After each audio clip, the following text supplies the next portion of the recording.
જે લોકો 40-50ની ઉંમરમાં છે એ બહુ ઇન્ટરેસ્ટિંગ એરામાં છે. કેમ? તો કે એ લોકો બાજુના ઘરમાં ટેલિવિઝન જોવા જતા હતા, બ્લેક એન્ડ વ્હાઇટ. એ લોકોએ રવિવારની ફિલ્મ અને ગુરુવારનું ચિત્રહાર જોયું છે. એ લોકોએ બિનાકા ગીતમાલા સાંભળી છે, સિલોન પકડવાની ટ્રાય કરી. એ લોકોએ બહુ, અને ત્યાંથી શરૂ કરીને હવે એ સ્માર્ટફોન, લેપટોપ, ટેબ્લેટ સુધી ભાગ્યા છે સ્પીડમાં. એમણે સ્ટેટોસ્કોપ્સથી ઇન્ટર્નશિપ કરી છે. એમણે સાવ જુદા પ્રકારનું મેડિસિન જોયું છે અને એ સાવ જુદા પ્રકારનું મેડિસિન જોઈ રહ્યા છે. આ આજની પેઢી છે. એમણે એટલી સ્પીડમાં નીકળવાનું છે. એને સમયે કહ્યું છે જલ્દી કર. એને મા બાપે નથી કહ્યું જલ્દી કર, એને સમયે કહ્યું છે કે જલ્દી કર. કારણ કે જો એ કદમ નહીં મિલાવે તો એની ટેકનોલોજી બીજા લોકોની ટેકનોલોજીથી પાછળ રહી જશે.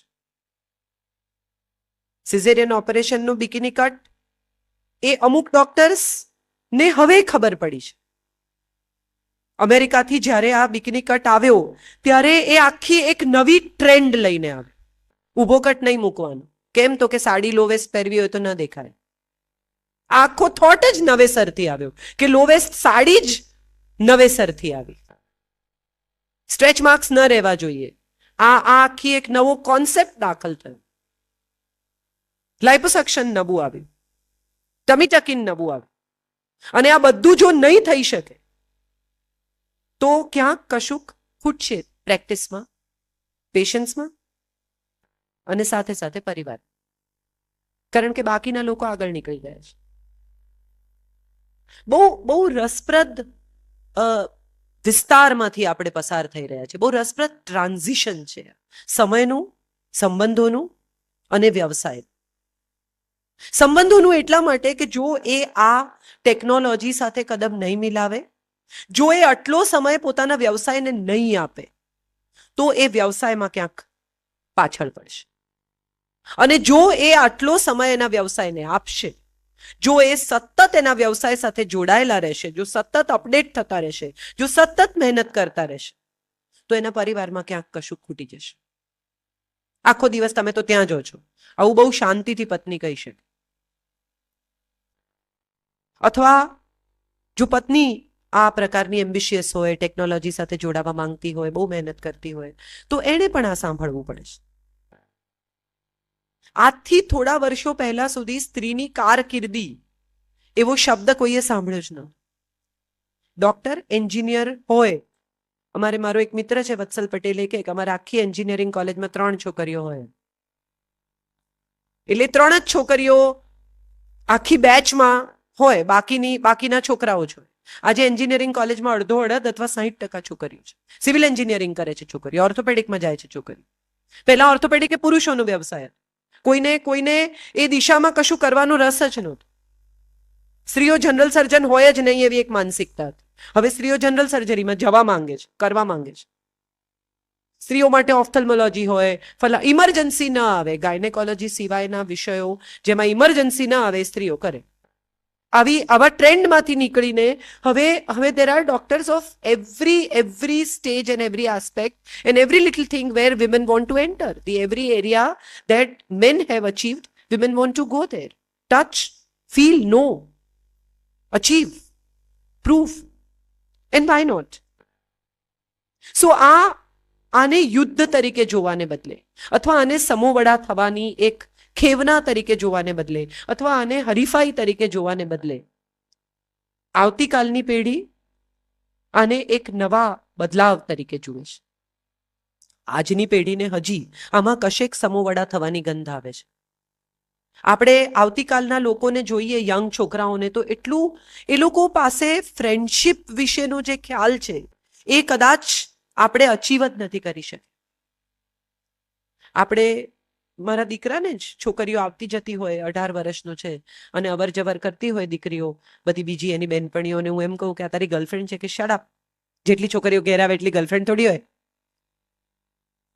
આ આખી વાત સાથે જો આપણે જોડાઈ શકીએ તો નવી પેઢી પાસે કેટલું બધું છે આપવાનું. પ્રામાણિકતા છે, પૂર્ણપણે ચોખ્ખા છે એ લોકો.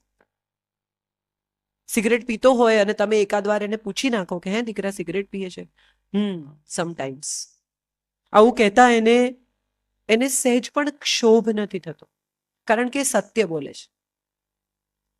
જે લોકો 40-50માં છે એ આખી પેઢી દંભ સાથે ખૂબ જલ્દી જોડાઈ. એ પેઢીમાં શરાબ સિગરેટ ખરાબ છે એવી એમને ખબર હતી, અને છતાંય એ એક્સપ્લોર કરવાની એમને ઈચ્છા હતી.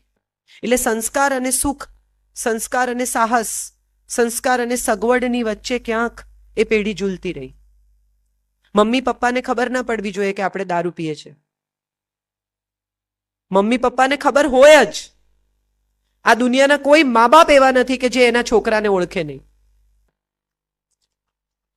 એ બિચારા એમની ગરિમામાં તમને કંઈ પૂછે નહીં, અને તમે તમારી દંભમાં એમને કંઈ કહો નહીં, ને બધું તેરી બી ચૂપ મેરી બી ચૂપ ભીનું સંકેલીને વાળીને મૂકી દેવાનું. પણ બાકી એકચ્યુઅલી બધાને બધી ખબર જ હોય છે. મજા એ છે. અને હવે આજની પેઢી છે કે જે તમને એમ કે પૈસા આપ પછી આના આટલામાં થોડી સનબનમાં થાય, બિયર જ ત્યાં તો 250 રૂપિયાનો હશે. હું એવું માનું છું કે આજની પેઢી સાથે કામ પાડવું હોય ને તો આપણે પણ એટલા નિખાલસ, એટલા પ્રામાણિક, એટલા શુદ્ધ થવું પડશે.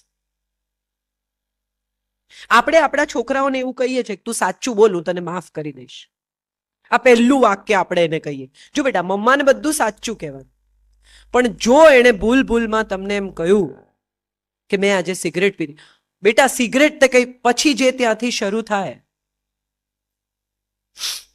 એને સાચું બોલ્યા પર અફસોસ કરાવીને જ છોડીએ આપણે.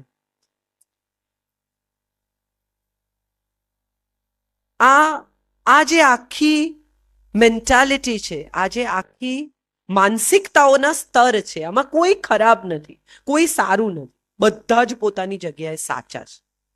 મજા ત્યાંથી શરૂ થાય છે. Everybody is right where they are because they have their upbringing, their mental frames, their social responsibilities, their surroundings, their peer pressures. આ બધાની સાથે જોડાયેલા રહીને તમારે નવી પેઢી સાથે એક નવા પ્રકારનો સંબંધ જોડવાનો છે. અને આ આપણા પેરેન્ટ્સે પણ કર્યું છે, આપણે કરી રહ્યા છે, ને આપણા પછીની પેઢી પણ કરશે. હું ઘણીવાર મજાક કરું છું કે હવેની જે પુત્રવધુઓ આવશે ને એ ઘરમાં દાખલ થતાની સાથે પૂછશે કે હાય 5:30 વાગ્યાનો આવ્યો છે, કશું કર્યું નથી, બેસી રહ્યો છું. અને હું માનું છું કે આ બહુ સ્વાભાવિક બદલાવ આવશે. આને વિશે બહુ અકળાઈ જવાથી જે મમ્મીઓએ પોતાના દીકરાને દૂધનો ગ્લાસ કરેક્ટ ટેમ્પરેચર પર ઠંડો પાડીને બનાવીને આપ્યો છે, એટલે ગરમ દૂધ થાળીમાં ઠંડુ પાડવાનું, પછી એને બોર્નવિટા નાખીને આપવાનું કે તરત પી શકે, ઠંડુ પડે ત્યાં સુધી પણ એને પ્રતીક્ષા ન કરવી પડે, એવી મમ્મીઓ માટે આ આઘાતજનક પરિસ્થિતિ હશે. કે એની વહુ આવીને એમ કે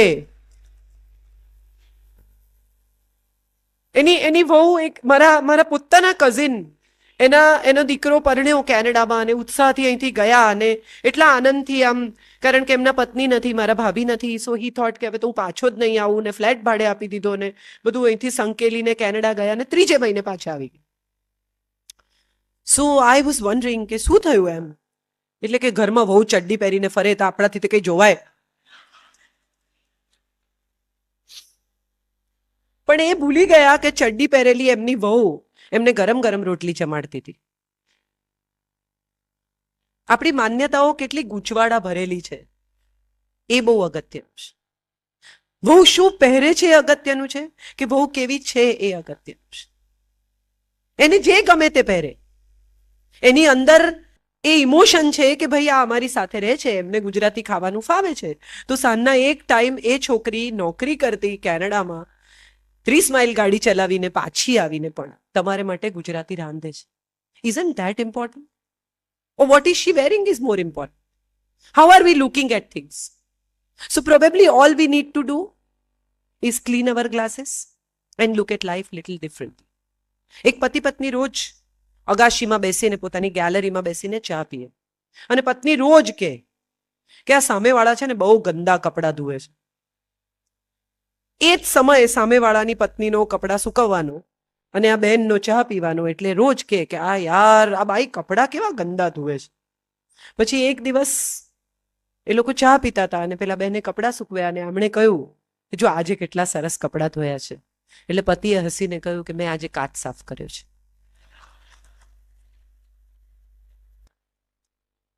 હું માનું છું આટલું જ અગત્યનું હોય છે, કાચ સાફ કરવા પૂરતું. સામેવાળા કેવા કપડાં ધુએ છે એની સમજ આપણા કાચ કેવા છે ને એના ઉપર છે. કુદરતને પણ એકની એક વસ્તુ નથી ગમતી. એ પણ પાંદડા ખેરવી નાખે, નવા લઈ આવે. રોજ એકનો એક સૂર્યોદય થાય છે. તમે ગઈકાલે જોયો તો એવો જ સનરાઈઝ આજે મળશે. ગઈકાલે પડ્યો તો એવો જ વરસાદ આજે પડે છે. ખરી ગયેલા પાંદડા જ્યાંથી ખર્યા છે ત્યાં જ ફરી આવે છે. જેવા ખર્યા છે એવા આવે છે. મોરના પીછા ખરી જાય તો એટલી જ સંખ્યામાં એવા જ પીછા ફરી આવે છે. કુદરત પોતે જ કેટલો બધો બદલાવ માંગે છે. તો પેઢી દર પેઢી બદલાવ આવે અને નવી જનરેશનને નવી રીતે તૈયાર કરીને હાઈટેક જનરેશનને તમારા સુધી મોકલે છે. એ કેટલી ઇન્ટરેસ્ટિંગ વાત છે. એક ગૂગલની એડ બહુ સરસ આવે છે. બાળક જન્મે અને તરત જ ઓનલાઈન જાય છે. મને બહુ ગમે છે એ એડ. તમે આજના છોકરાઓને પૂછો ને કે બેટા ફલાણું પિક્ચર ક્યાં ચાલે છે, હું આજે પણ અમદાવાદ મિરર શોધું છું. ને મારો દીકરો તરત આમ કરીને હું મિરરમાં જોઉં એ પહેલા મને કે હજી હું મિરરમાં શોધી શકું એ પહેલા એના ફોન પર મને 6 થિયેટર કે એના 12 શોઝ કે એનું ફલાણું કે એનું આ. આપણે ફરિયાદ એવી કરીએ છીએ કે નવી પેઢી વાંચતી નથી. એ નથી વાંચતી એવું નથી, એ એના ફોન પર ન્યૂઝ વાંચે છે. એ છાપા નથી ખોલતી, વાત સાચી. એ પુસ્તક નથી ખોલતી, વાત સાચી. પણ એની પાસે આપણાથી વધારે ઇન્ફોર્મેશન છે, એ પણ એટલી જ સાચી વાત છે. અને જેની પાસે પુષ્કળ માહિતીનો ભરાવો છે એને શું શીખવી શકાય એ આપણે બહુ અગત્યની વાત સમજવાની છે. એને સિલેક્શન શીખવી શકાય. એની પાસે ઇન્ફોર્મેશન તો છે જ, એને તમે ઇન્ફોર્મેશન નહીં આપી શકો. એક કઠિયારો હતો ને રોજ લાકડા કાપવા જાય તો એને ખબર જ છે કે એ કઠિયારો તો એની જોબ છે એટલે લાકડા જ કાપે ને બીજું શું કરે. એ થોડી કુક છે તો રેસ્ટોરન્ટમાં જઈને રસોઈ કરે તો કરેક્ટ, એને ખબર છે કે આની જોબ શું છે. 3 વર્ષના બાળકને ખબર છે કે કોબલર કોણ છે ને ધોબી કોણ છે ને આ સ્મિથ કોણ છે ને ફલાણું કોણ છે. So he is very clear in his information is very clear. All we can teach is to bifurcate the information, the utilization of information, and how and where that information can help him or her.